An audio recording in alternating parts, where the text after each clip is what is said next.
People, if you watch television in the past 30 years or cinema in the past, I don't know, 60 years, uh, you know, there is 0% chance you don't recognize the face right next to me in the studio today. And you don't get a face like that every single day. So we have somebody who, well, he's instantly recognizable. He's a character actor who has been in literally everything. And you might know him as Mr. Heckles from Friends, Old Joe from Breaking Bad. He's been in Escape from Alcatraz, Seinfeld. Just go check his IMDb up. Mr. Heckles himself, Larry Hankin, thank you so much for joining us. Ayubuan, sir. Ayubuan. Thanks for doing this, man. It's so great to finally have you. And I think you kind of got to explain what's going on this. Yeah. It's embarrassing. It's embarrassing. I got into a bicycle accident last night.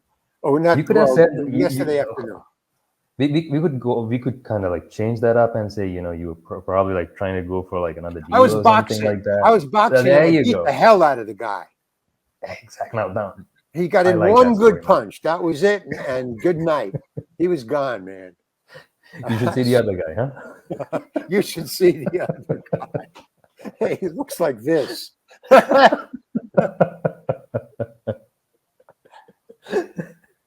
got him good.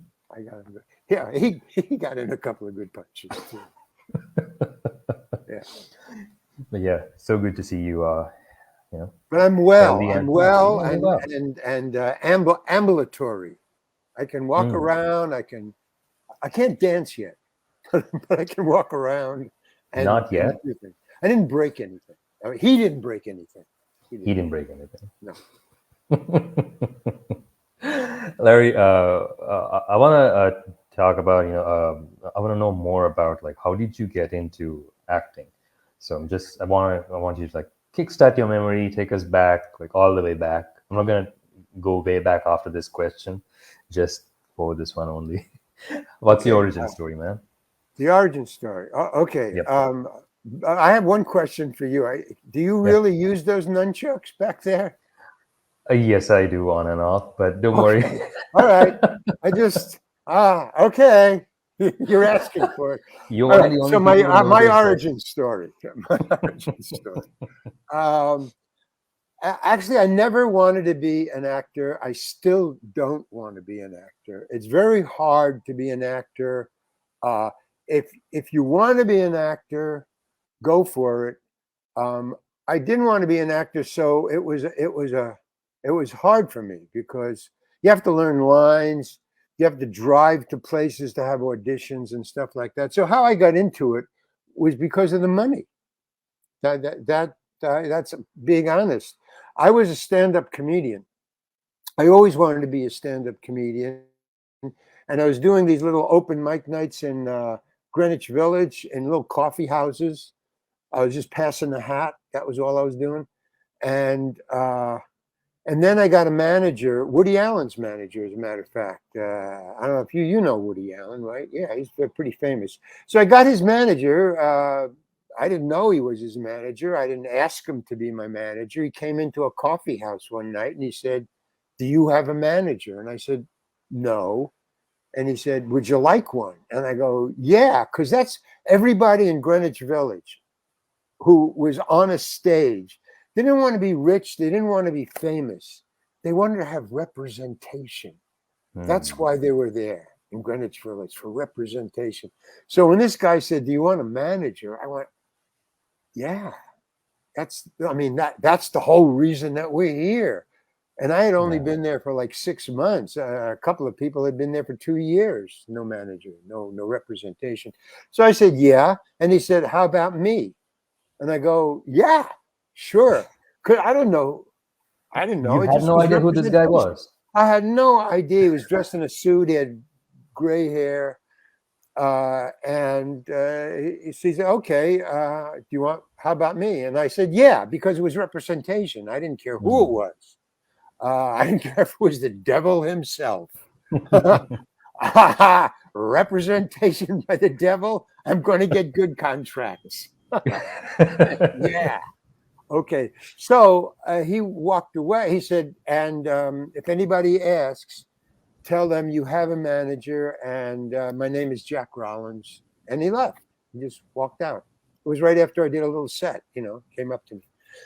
He left, and so I didn't know who Jack Rollins was, but I had representation. So, and later that night, when all the comedians and the folk singers were sitting around, they were talking about representation. That's all we talked about. Hey, do you know anybody who blah blah blah?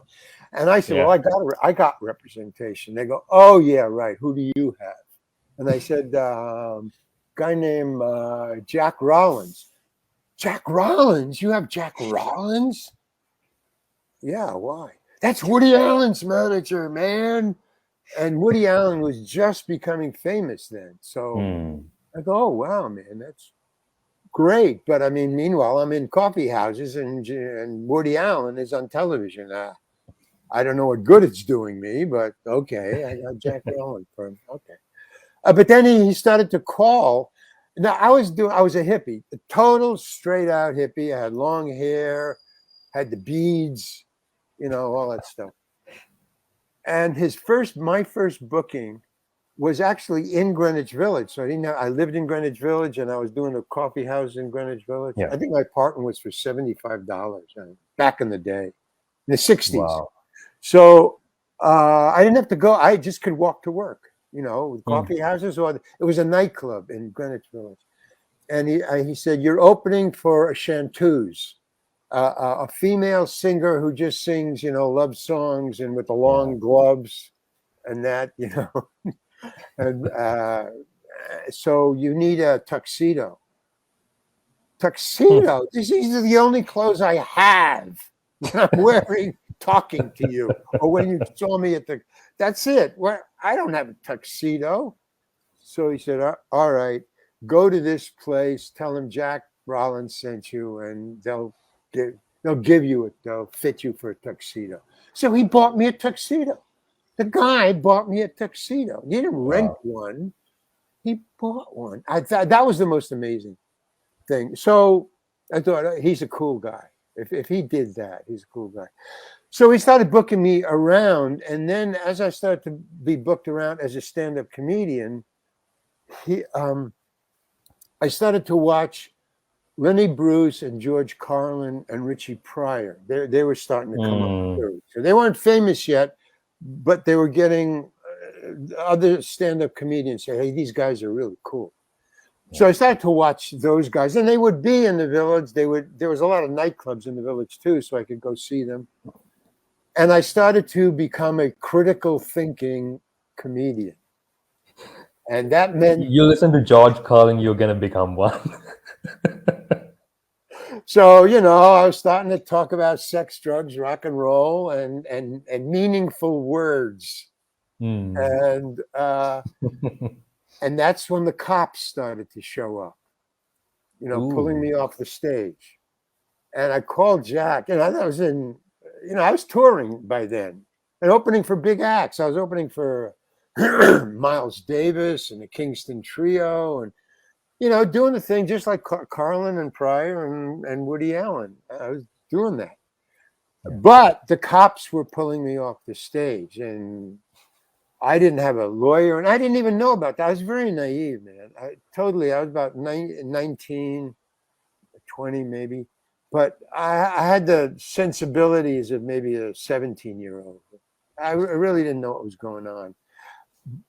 But even the people who didn't have representation knew what was going on. So I knew I was always behind the curve. I didn't know why, because I was behind the curve. I knew I didn't have the whole deal. And the cops were pulling me off. So one night, when people would come at me with beer bottles in their hand, upside down, get the fuck off the stage, man. Bring on the Kingston Trio. I don't think he said fuck, because that's what I was saying on the stage. But it was a big bruiser of a guy in a suit coming out of the darkness across a dance floor in the nightclub with a beer bottle in his hand. Get off the stage, man, and bring on the Kingston Trio. And I just got off the stage, man. I'm not a fighter. even though I beat this guy up. I wasn't back then. I wasn't a fighter. So I just got off the stage, and when I went off the stage, the bartender said, "Hey, where are you going?" And I go, "Hey, did you see that guy? He came out with a beer bottle, man. He's gonna hit me." He said, "Yeah, I saw that, but you got 10 more minutes before the Kingston Trio come on, so get out there." I said, "I'm not getting out there. He's gonna beat me up." He said, "Get out there. You got 10 more minutes." I said, "I'm not getting out there until you tell that guy to either leave or talk to him." He said, "Get back out there or you're fired." I said, "I'm not getting back out there." I mean, I was literally afraid of being beat up. I mean, it had nothing to do with him not liking my comedy. It was just, so he said, "Oh, okay, you're fired." So I said, "Okay, goodbye." I walked out, and it was a snowstorm outside. So I walked out, and I had to walk back in and say, "Can I use your phone to call a cab?" It's really embarrassing. I walked down. "Oh, all right, I'm quitting." "Oh, you can't fire me. I'm quitting." "Hey, could I use your phone?" "Yeah, it's over there." I mean, he felt sorry for me. He knew it was snowing out there. So I proper called comedy back. scene in itself. What? It's a proper comedy scene in itself. Yeah. Well, my whole great. life is well, that's another thing. I wrote a book about my life. It's pretty funny. But anyway, it's called That Guy.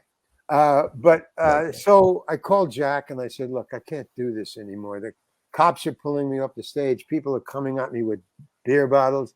I mean, I didn't sign up for that. I just want to make people laugh. It's not fun anymore, man." So he said, that was funny. Fun. See, none of the other comedians were doing it for fun. They were doing it because they wanted to be in movies someday. I mean, they had an idea about where this was going. I just wanted to have some fun, make people laugh.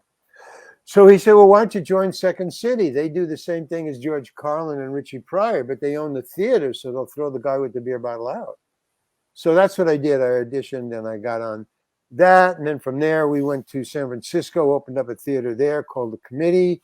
And then San Francisco, at the time, this was in the late 60s, well, in the early 60s, there was a round trip ticket from LA to San Francisco and back for $35. So that was like really cheap.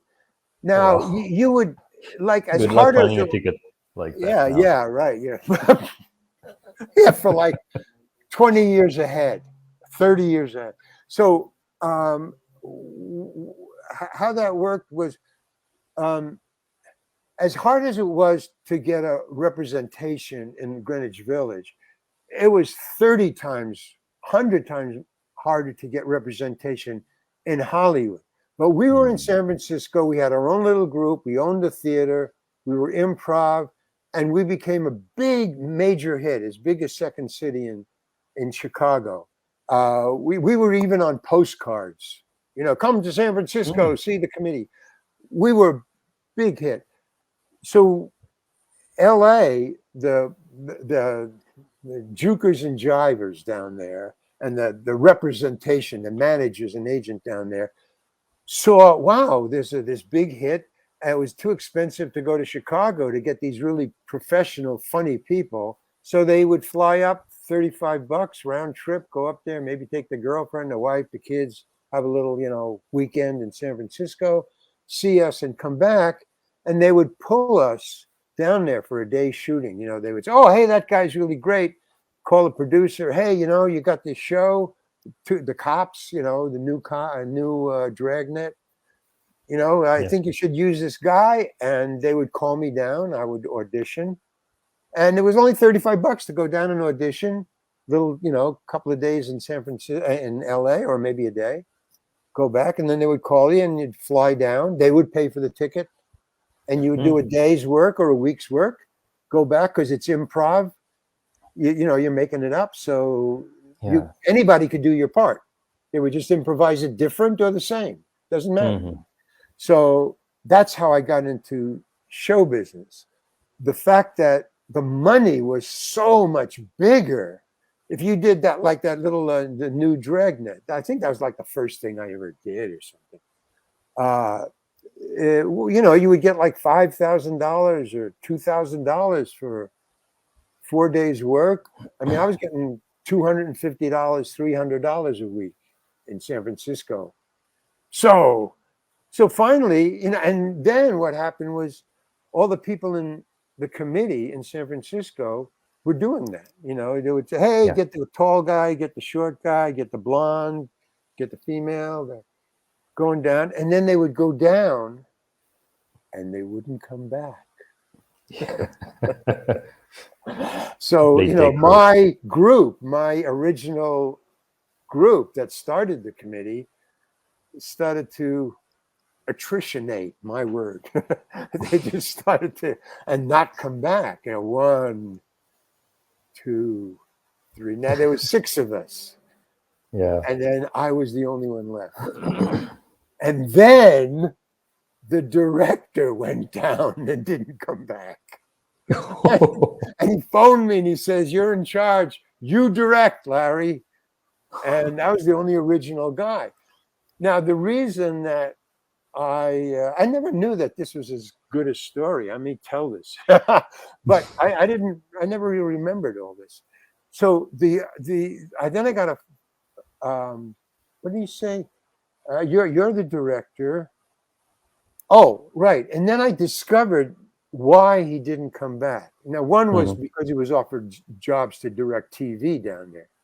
But the other reason was, and I think like a 50% reason, was because we were there now. We were a big hit. We were there for about, I think it was the 3rd year when he left and finally disappeared.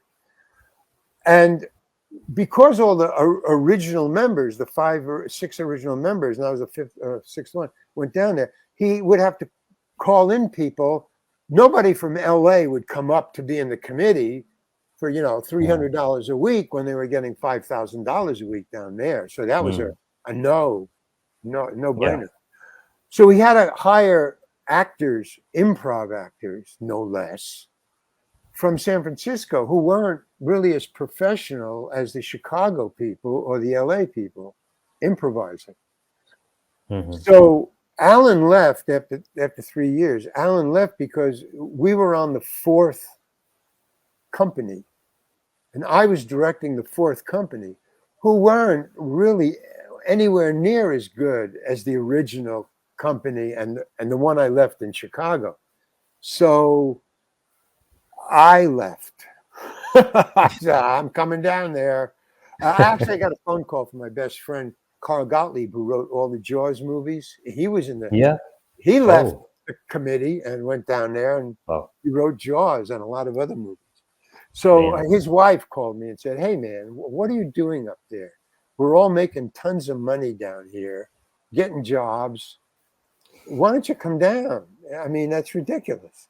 So I said, okay, goodbye. And I went down there and I couch surfed.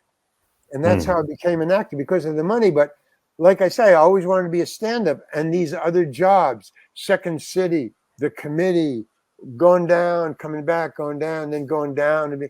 That was all because I couldn't be a stand-up comedian. You know, the cops or the nightclubs wouldn't hire me because they knew I cursed on stage, or the star who I was opening for in the nightclub refused. You know, they said, no, not him. He curses. I need a clean audience. Yeah, I was opening for Woody Allen's audience, and I saw that he would get huge laughs, and then, well, it was reversed. I would come out. I would get kind of, you know, funny stuff. And then he would come out and he would kill, man. He would get these huge laughs. And I'm going, what the fuck, man? You know.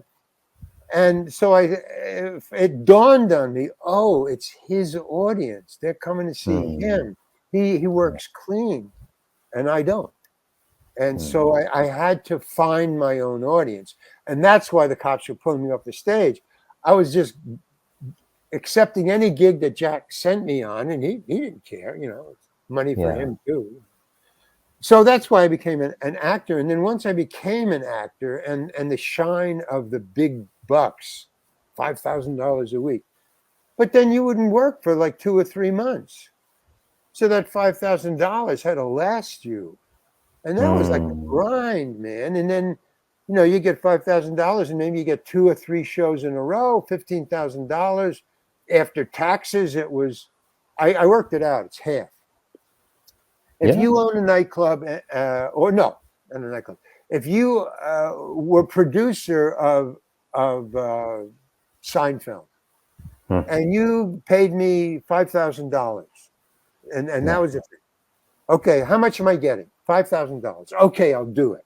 Okay, I'll audition. I get the job. When I get my check, it is exactly half. It's $2,500. Now that didn't dawn on me until about 2 or 3 years of being down in LA. Suddenly I realized I'm getting $5,000, but I'm only getting $2,500. So if you're getting $1,000, you only get $500. Because of all, everybody's getting a piece. The agent gets something, a manager gets something, God knows who gets something. About taxes. So it wheedled down to. Is that when you started negotiating? No, I was still naive. What I figured out was, and that's why I was always behind the 8 ball, I figured I was always getting $5,000. It didn't dawn on me because the money would either go to me, would go to my agent. You don't get the money to you. Go to my agent, and I would tell him to either put it in the bank or send it to me. And most of the time he'd put it in the bank. But I still thought, well, I got $5,000 in the bank. Now I got $10,000 in the bank. I can rent a really cool apartment. And then I only had $5,000 in the bank. And I have a $10,000 apartment. And I have to, now I'm behind the 8 ball and I got to start getting auditions. And so now you start to sweat because you have to keep up. You have to keep up with your rent and with everything's expensive down there. And so and then the auditions were cloying. I started to hate auditions, driving out to the back. That's how I got started. It's a long story, but that's how I got started. And I never wanted to be it. So I started to hate it, but I stuck with it because of the money. And I didn't know what else I could do. By then I'd forgotten my stand-up routines. I mean, I was 10 years now I was down there. And I wasn't having, now it finally struck me the same thing as being pulled off the stage. Jack, I'm not having any fun. That's all I wanted. It was starting to weigh on me. Even if it was a good job. And then the memorization. The memorization alone was, I didn't have to memorize anything in the committee or stand-up. In the committee in Second City, you improvise. It all came out of your own head. I mean, you had rules, but it still came out of you. And then with the stand-up, it was the cops or this or that. So that's how I became an actor. And then I was in all those shows. And doing the show, being an actor, that was fun. When the camera was on you and acting with the other people. But if I was going to act with you on, say, Saturday, on Friday, sitcoms rehearse for 4 days, shoot on the 5th. So you rehearse for 4 days. That was kind of a grind. I mean, I never rehearsed. Committee never rehearsed. Stand-up, you never rehearsed. So you rehearse for 4 days and move over there, and they're always changing lines. So that means I have to change what I memorized. And that became a burden. And I'm dyslexic, so memorization is really hard. It's really hard. Now, a lot of actors are dyslexic, but they have the fire in the belly to be actors. So it's worthwhile. They want to expend that energy to memorize because they're actors, man, and they're going to chance to shine. You get a chance to shine. But I didn't want to be an actor, and now they're making me memorize stuff, and then they're changing it once I memorize it. What the fuck is going on? And I didn't sign up for this. I signed up for the fame and the fortune. And there's no fame or fortune here. It's a drudgery.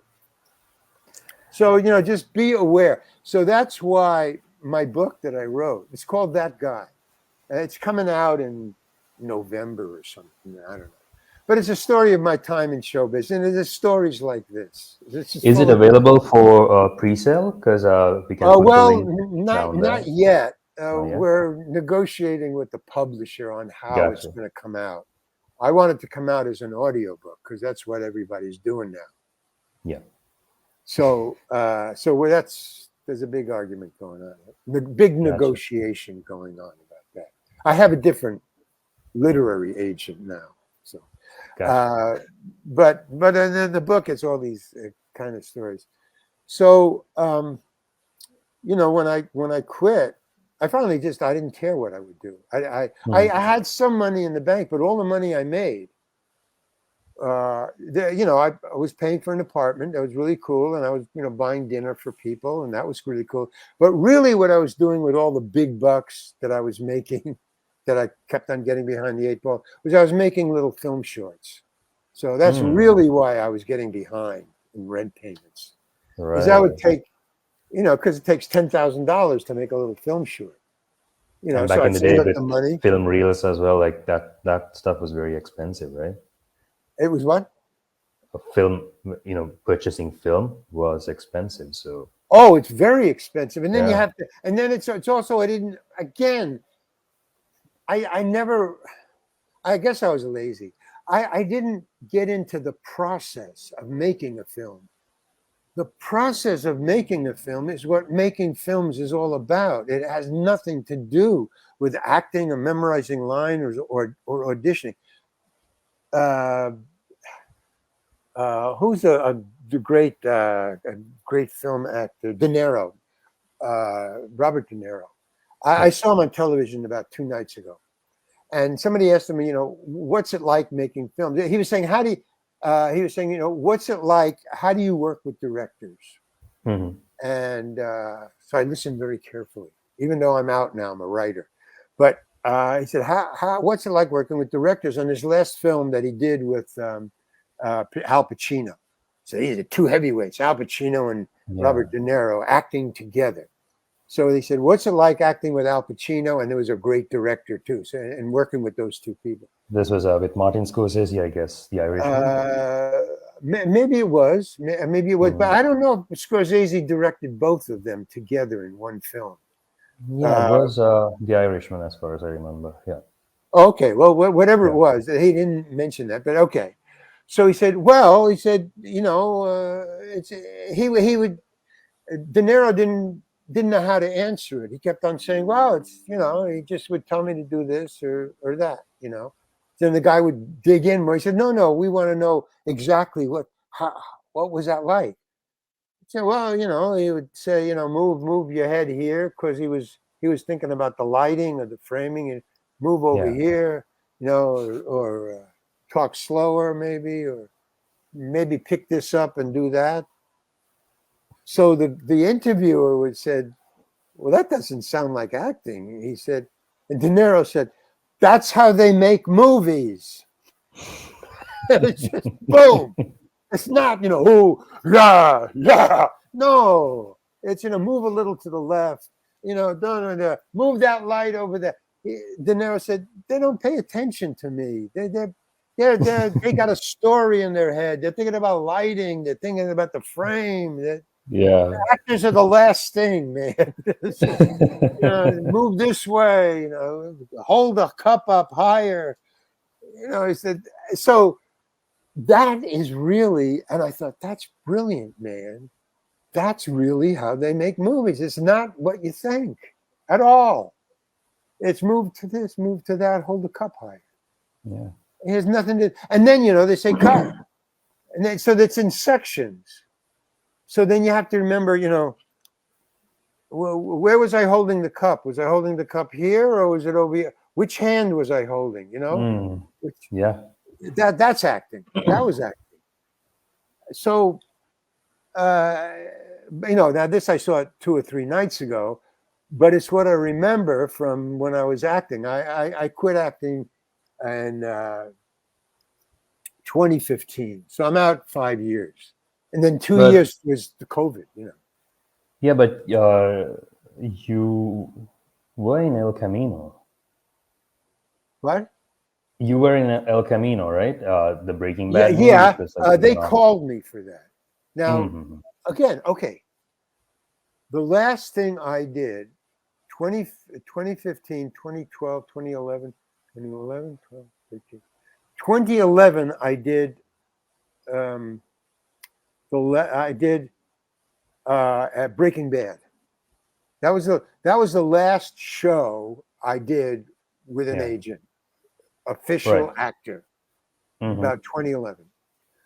Okay, and I just walked away. I thought I don't need this crap anymore. I'm not going to do it. I didn't tell anybody. I think I told my agents. I said, don't send me out. I'm through. I can't do this anymore. Because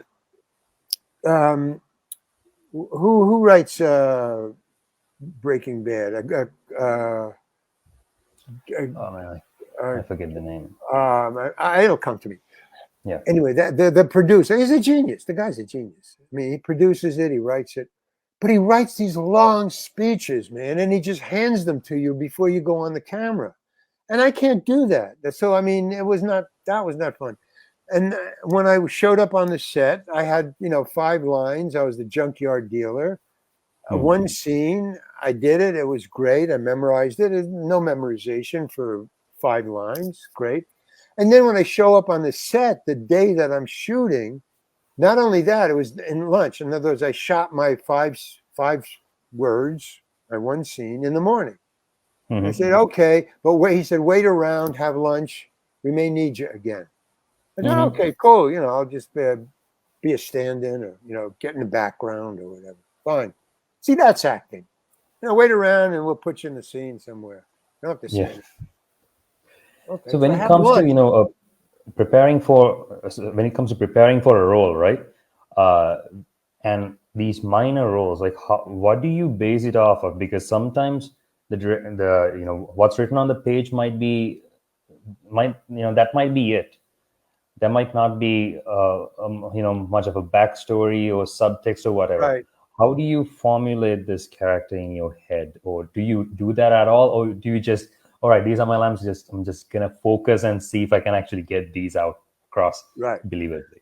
Well, there's 2 ways to do it. I did it both ways. One is you make up a backstory that leads to what you have to do on camera. So you don't just make up any backstory. The backstory has to be logically come to where now here I am, but you started back there. So you do that. I never did that because that's actors. That's I never went to acting school. I don't know how to act. I don't know the rules. And so I was faking it for 10 years.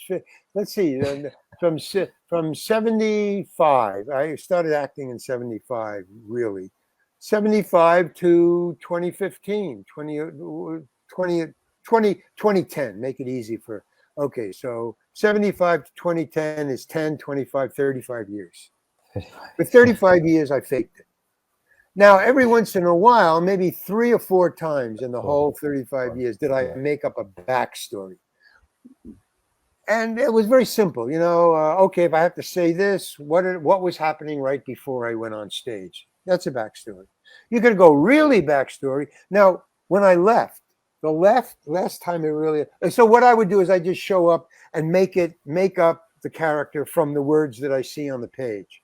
Because basically, the rule is if it's not on the page, there's no way you can come up with a character that says these words. In other words, there's got to be a character on the page. It's got to speak to you from the page. If it's just a couple of words that have no kind of, it doesn't get to you. It doesn't make you see the character on the page. Then it's bad writing, and now you've got to really make up a backstory, and you've got to bring. That's the heavy lifting of an actor. You've got to bring a character to the words. Now, luckily for me, I was in really good writing TV and movies. They were good writing. So the character was always on the page. And that's like a necessity. Most producers will not produce a movie if the character isn't on the page. So you're safe. The producer is taking care of that. Every once in a while, something slips through, or the writer or the producer is lazy and misses one character, and that's my character, and I got to make it. Okay. But 90% of the time, I would just do what I did in improv. I just make it up from the words. I would just, take it home, read it, and say, this is okay, one of these guys that I can do, blah, blah.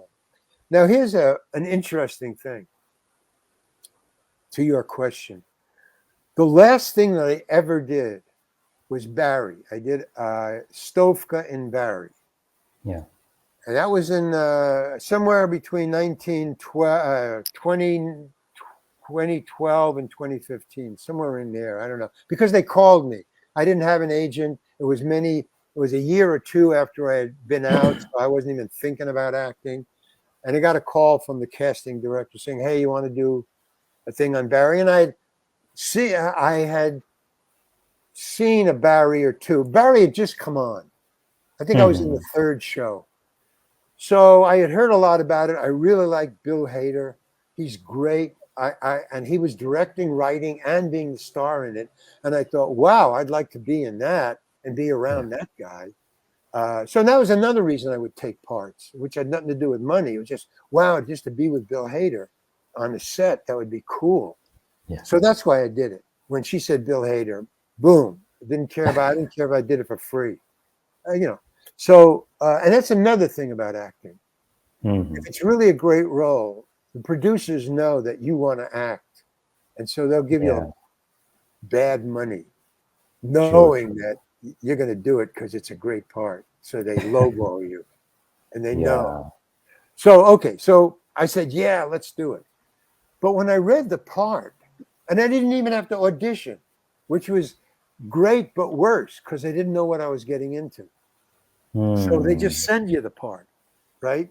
They just say, okay, we're going to shoot in 10 days. Here's your part.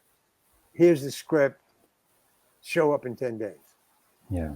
So I looked at it, and it was a serious role, and the character was on the page, but it was a heavy, serious, and important character for the show. Yeah. So I thought, oh my God, for the first time in my life, and this is true, I have got to make up a backstory. There's no two ways. I can't walk in with an improv character. And this was on the final show that you were doing, like my final. Now I didn't know this, but it was in my mind. I mean, they had called me 2 years after I had been out, so I wasn't even thinking about it. I was writing by then. Yeah. And they just called me, but it was Hader. And I thought, I will come out of retirement for Bill Hader. It was just a one-off, just, hey, because then it was fun. I didn't have to do it. I didn't need to do it. It was just great. It was fun. I wanted to do it, and I didn't need the money. So I said, okay. I had enough saved up, and I was getting residuals from all the things I did that I hated. I was getting residuals now. So I thought, that was great. I'm glad I did that, even though I hated it every minute. Hey, residual. So I didn't need the money. So this is fun. It's going to be fun, and I'm going to be with Bill Hader. Great.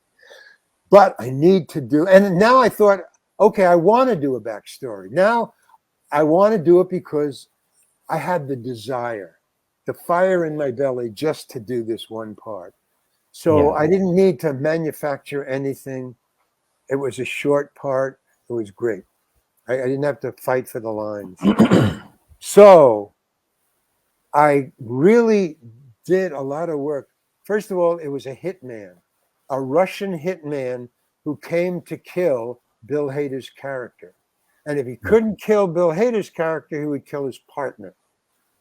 But he was tortured, and that was the backstory. The backstory was, he tells a story before I kill his partner. I tell him, I'm a hitman, I'm a badass, and you may be the last guy I kill because, and then he tells him why you're the last guy I'm going to kill. So meanwhile, his partner, oh, don't kill me, don't kill me. So, there was like a great written tension between the two. He has to tell his story, so he's not pulling the trigger, but he's taunting the guy. Yeah. You shoot me or don't shoot me. Don't tell me stories.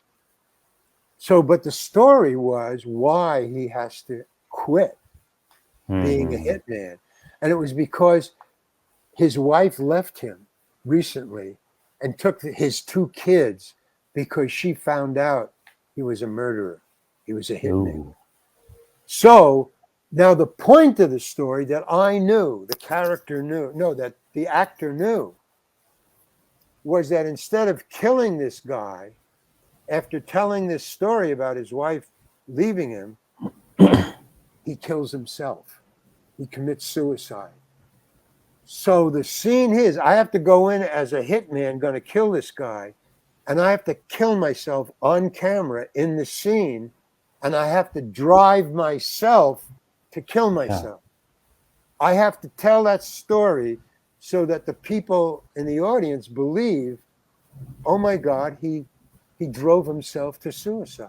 And they have to buy that, or the scene goes nowhere. It's just stupid. Sure. I'm going to kill you, bang. Yeah. What the fuck is that? No. So I really got into, who my wife was, who my kids were, what the argument about, me trying to get her to stay, no, don't go. All that I had to get it pictured. So this is what real actors do. This is the process of actors, not me. But I finally, the last thing I ever did was to learn what acting is all about. And I did it on myself because I saw the fun of acting. But it took me 35 years to get there. Yeah. And I had to be 2 years out of the business so I could clear my mind of all the tension of, I got to work, I got to pay the rent, I got a girlfriend, I got to blah, blah, blah, I got to pay car payments, I got to get a job, You came back full circle. Well, yeah, exactly, but too late. Too late. I was on to my writing. But that's what De Niro didn't say. Well, this and that, but he did his backstory, so the director didn't have to pay any attention to him because it's Robert De Niro, and he has to don't have to worry about the character in the backstory. He can pay attention to the lights. It's De Niro. With me, he'd have to worry. Yep. Your character in Friends, I think that's kind of what most Sri Lankans are familiar with you. Friends, Friends, Mr. Heckles. Friends and Kramer, but yes, but Heckles is far outshines the other one. Exactly. Heckles, Kramer, and then everybody else. Exactly. Heckles is like the character you shine with the most. So I don't want to die saying he was Mr. Heckles on my. I keep on time visions of, I don't know. Do you remember Steve Reeves, Superman? The story of Steve Reeves. Steve Reeves, Superman. Well, there was a TV series called Superman, and there was a character, Steve Reeves, actor called Steve Reeves, who played Superman. And the TV series, this was in the 70s, and TV, and it was very popular as Friends. All the kids watched Superman. Yeah. And he was Superman for about 7 years. He did that. Steve Reeves played Superman. And then the TV series was over and he never worked again. And the reason that he never worked again was because nobody would hire him because he was Superman. And nobody would believe, no writer, no producer, no director would hire him because they thought that you can't cover up the fact that everybody's going to look at you, and no matter what, we dress you in a suit, you're Clark Kent. And if we don't dress you you're Superman, and that's it. And he died a broken man. He really did. Yeah. He died in despondency. So I always think of that. All actors do. I don't want to be trapped in this role for the rest of my life. You're afraid of plenty. getting typecast. Exactly. So Yeah. for Heckles, that was the fear. Oh my God, this has become so popular. Nobody's going to think about it. Now, I did get other roles. So, you know. Did you? I personally felt that this character was killed off way too soon in the series. Like you could have been on the show for like a few more seasons, if not wait, Oh, yeah, until the man. very end. Oh, Like, that but pissed what was me that off. about? Yeah. It was, you know, I'll tell you exactly what it was about. And this is the cruelty of all businesses. Hmm. You make decisions because they're business decisions. It was Right. a Yeah. business decision, not me, not the character, not it was business. It was money. And here's what happened. The show before when Heckles first came on. Oh no, I did about. Wait, I did 5 shows. Five So I episodes. did Yeah. I did 5 shows, and they always kept coming calling me back. Hmm. Over 3 years, I did one show, Oh. 2 shows, and 2 Okay. shows. First year, Hmm. second year, third year. Yeah. In the third year, a couple of shows before my last show, the 5th show, Chandler, the character of Chandler, was kicked out of the apartment. Of the 6 people, that's 6. The 6 people, Chandler was kicked out of the apartment. Okay, and bada and then suddenly, and then the show went on the air, and then the producers and the writers realized, wait a minute, it's about 6 people, and if you kick one off, he's got to come back. I mean, no, you just can't shove, after 3 years, and they were a big hit by then, to just Hmm. get rid of without saying anything, without it going into the newspapers. Chandler's going to be kicked out. He was kicked out. No, there was Yeah. no. They just kicked him out as a writing thing, as a trick. Hmm. Yeah. And then they said, okay, for the next show, because they always write about 3 or 4 shows ahead. They go, oh, wait a minute, where's Chandler? Where's Chandler? And they said, oh my God, we got to get Chandler back. We can't. He can't be in an apartment across the street. He's got to be there every week. He's got to be there. So they said, well, we can put him in the apartment. Who's in the apartment across the hall? Mr. Heckles. All right, just kill Mr. Heckles and put Chandler in that apartment so he can just come across the hall. He can just come in every week until we can get him back into the apartment. Hmm. So that's why. Okay. Chandler needed a way to get back in every week without fudging around for taxi rides and phone calls and shit. Just he walks in every week. Hey, can I borrow some sugar? Hey, well, let me hang out with Ross for a while. Every week and until finally they worked out, okay, he's back. He moves back in. So that's the only reason. But the fans really complained. But it was too late. They killed me. Yeah, I had a heart attack. But still, he lives on. I mean, I still sign autographs, and people want to talk to him. I do, cameos. Happy birthday from Mr. Heckles. So I tell them, well, I got to the hospital and they revived me. That's my backstory. That's how you retconned the show. Yeah. That's my backstory. Yeah. Well, they revived me. I didn't have a heart attack.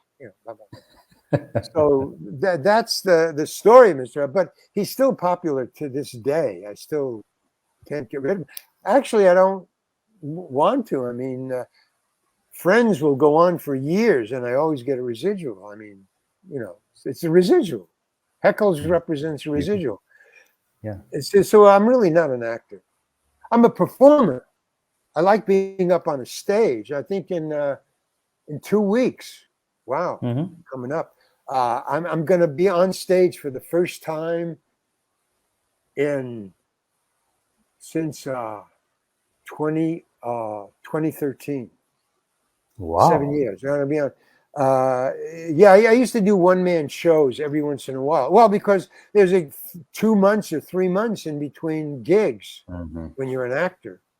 Yeah. So in those 2 or 3 months, I would write a little one-man show for myself. There's a little black box theater about 10 blocks from here. It seats about 100 people. And I would just call, hey, can I do something, 1 week? Can I do a weekend, in 2 weeks? And they go, yeah, come on down here. So they would advertise, or I'd come down and get on stage and say, hey, I'm going to be here in 2 weeks, come see the show. So I don't know what I'm going to say. I'd always either have my stand-up stuff ready, which I've forgotten totally, or it doesn't apply anymore. I mean, it's old stuff. Or I would write something and get on the stage, but I haven't written anything. I don't have any time. So what I may do is I may get up on it because it's for they're having it's a comedy night in one of the. It's like a coffee house. It's a small nightclub for comedy clubs. They call them comedy clubs. Yeah. They serve liquor and comedy. So it's a comedy night with five, semi famous local comedians, and Larry Hankin. Now they're, Mr. and it's Mr. Heckles, Larry Hankin, Mr. Heckles, Mr. Heckles tonight, and 5 other comedians, blah blah blah blah blah, on stage. Now they're going to do their routines. They're stand-up comedians, but I don't know what I'm going to do. So I talked to them, talked to the producer, because he saw 7 years ago. He saw one of my one-man shows. Yeah. He may think I'm doing one of those, a 10-minute. I think he gave me 10 minutes. But I don't even remember those. And that's memory, and I don't want to remember. So what I may do is get up on stage and just ask the audience what they want to know about of like you, like a podcast. So, anybody want to know about any shows, and I'll just talk about them. Like I can tell them about how I got into show business, something like that. Or how I get into acting, What I feel is like if you actually do that, you're gonna answer like multiple people's questions, because I had like a string of stuff like planned out, and you've answered like, I don't know, more than half of them by now already. I'm like, what am I gonna ask him anymore? Oh, I mean, you mean I covered the stuff you were going to ask? Yeah. Wow. Well, good for me. I may have a podcast. Cool. I can interview myself. I'm sorry. Hey, man, I apologize. I didn't. No, please, no. You can just. But that's what I think I'm going to do with that. And I have to like put a frame around it. Like I'll take one question about one show from each person. Like raise your hand and what show, and I'll tell you one story. Oh, here's what I was thinking. Make a game out of it. Stump me. See if you can come up with a show I don't remember, or I can't come up with one good fact about the show. See if you can stump the actor. It's cool. But I'm fishing for.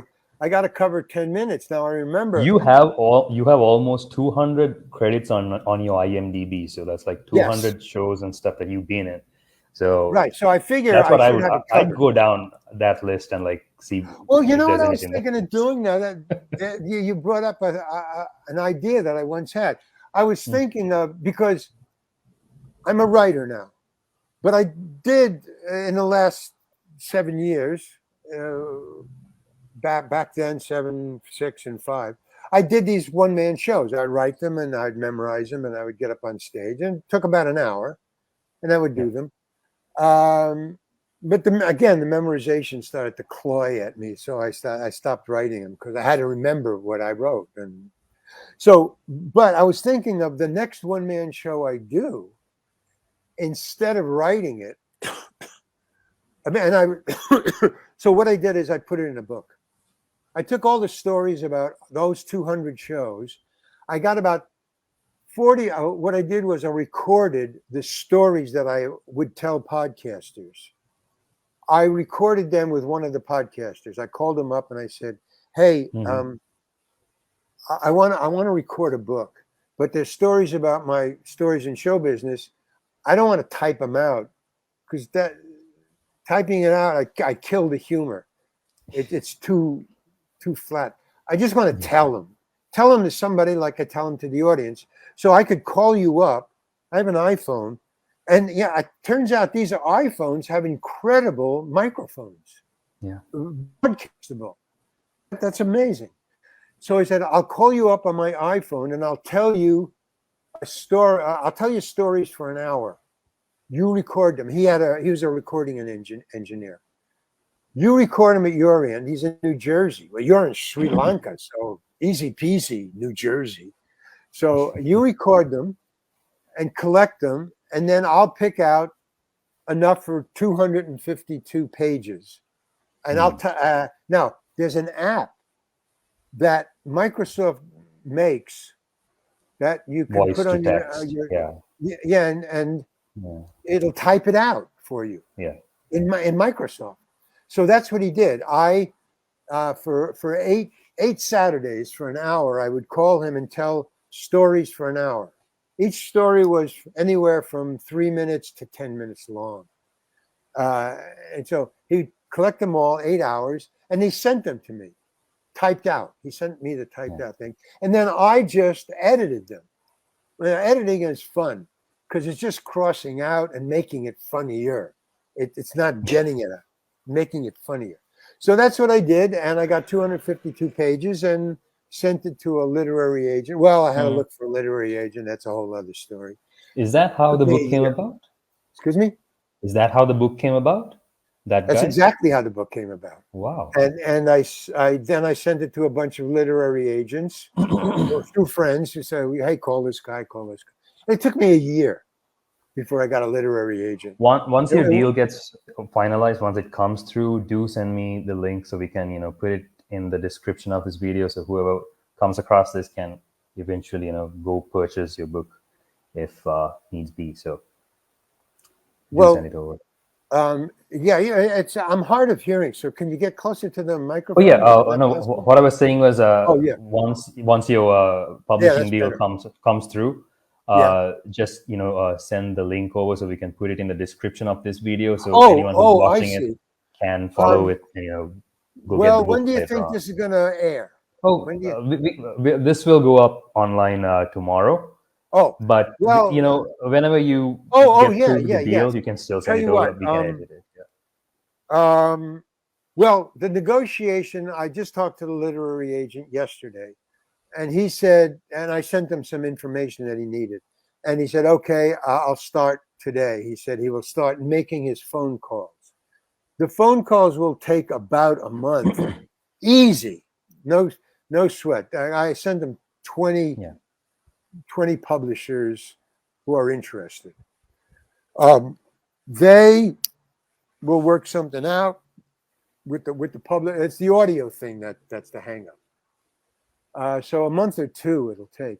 But whenever I get it, pardon me, I'll make there'll be a pre-sale thing.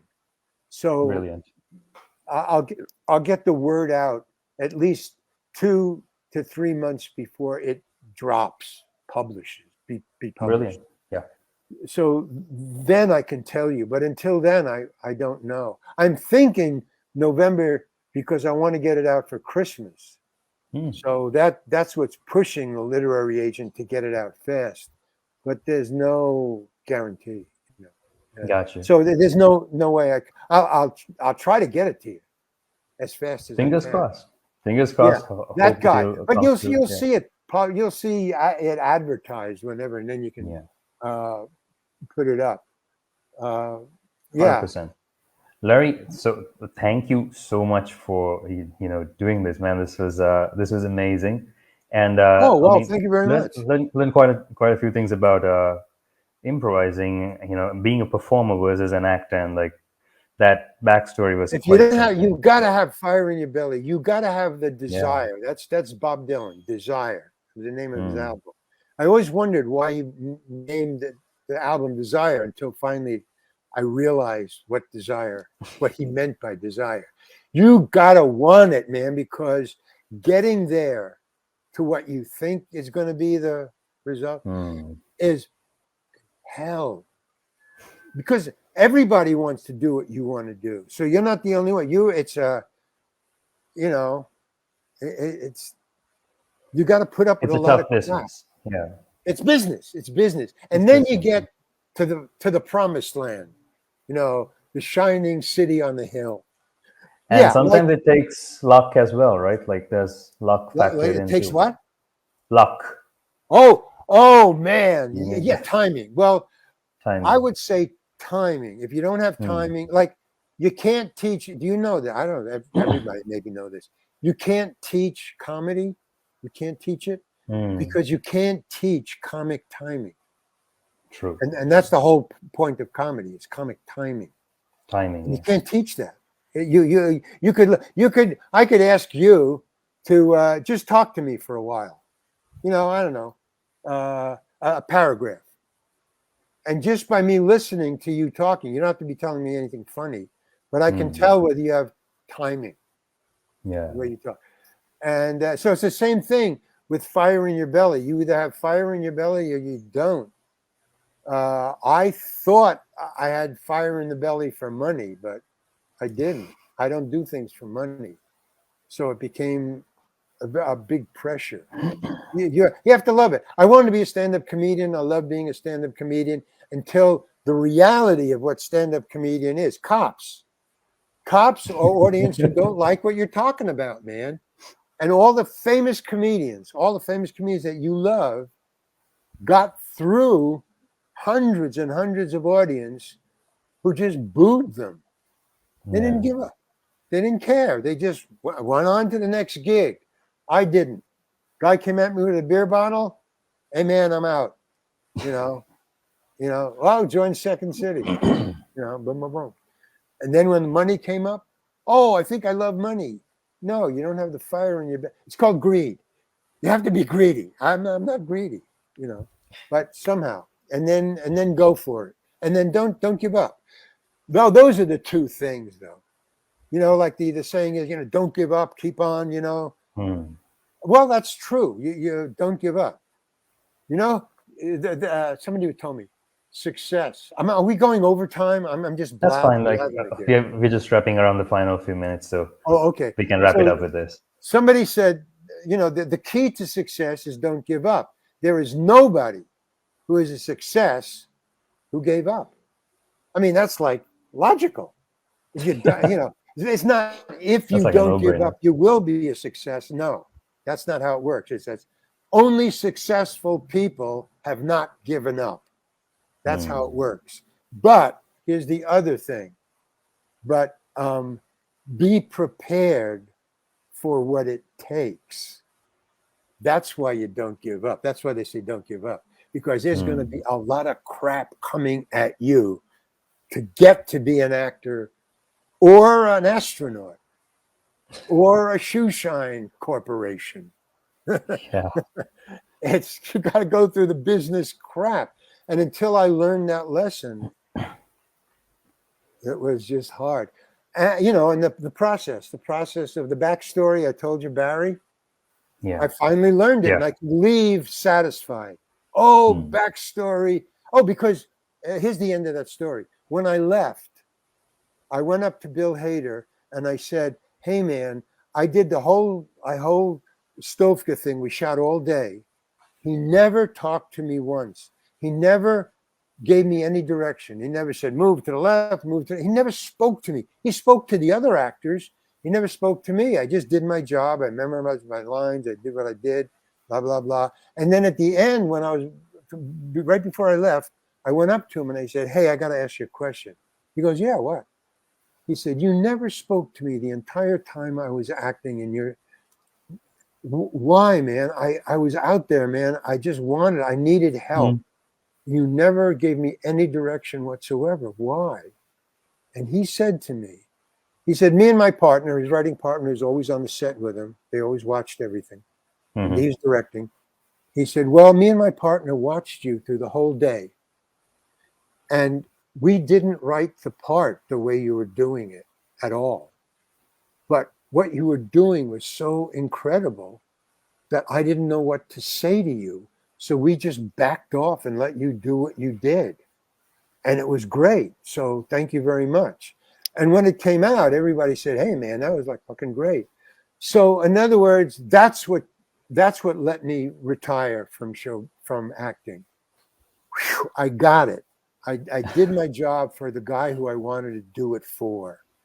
And Yeah. I can leave now because I don't have the fire to audition anymore. I want to be a writer. I want to do my own thing. It's time for me to do it. But so those are the two. But it took me 35 years of the crap. Now, a lot of people get it a lot faster. They get it within a year. I just wasn't paying attention, you know. I was just looking. No focus, no fire in the belly. Okay, that's my shtick. Man, thanks so much. That was amazing. So resilience, timing, everything. Gonna go through this once more to kind of like grasp it all, let it all sink in. But Larry, thank you so much for. Thank you for having me, man. It was really fine. And regards to what's his name? Bernie. Top Bernie. White. Bernie, yeah. White. Regards. Yeah. Gonna send this over to him. Take it easy.